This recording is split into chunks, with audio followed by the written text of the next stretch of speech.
Assalamualaikum warahmatullahi wabarakatuh. Wilujeng enjing sadaya siswa SMA Negeri Hiji Singaparna.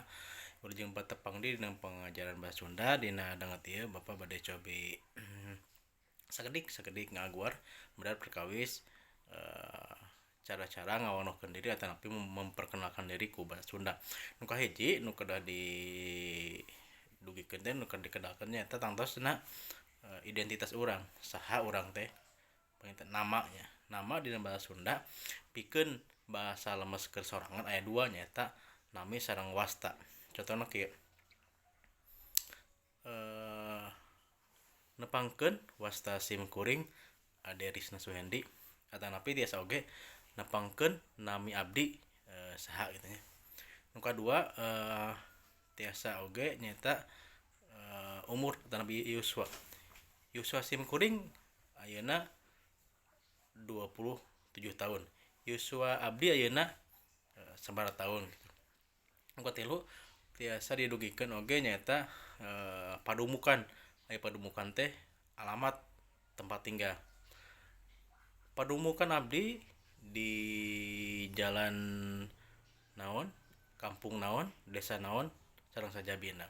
Tiasa oge abdi kawit di desa naon, kampung naon sareng sajabina.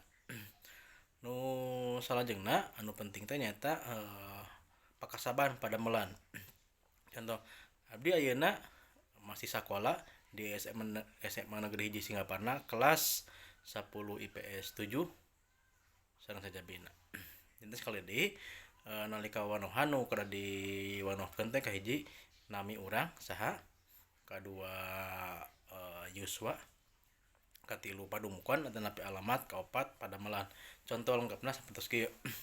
Assalamualaikum warahmatullahi wabarakatuh.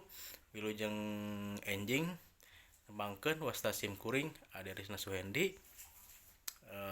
Yuswa 34 tahun. Padumukan di Perum Heulang Mangkak, Blok C11, Desa Cikunten.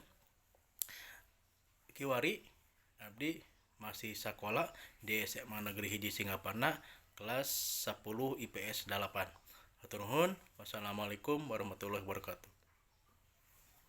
Mung sakitu nu kapihatur. Hapunten videona ala kadarna saya ya. Mungkin manfaat kanggo sadayana. Assalamualaikum warahmatullahi wabarakatuh.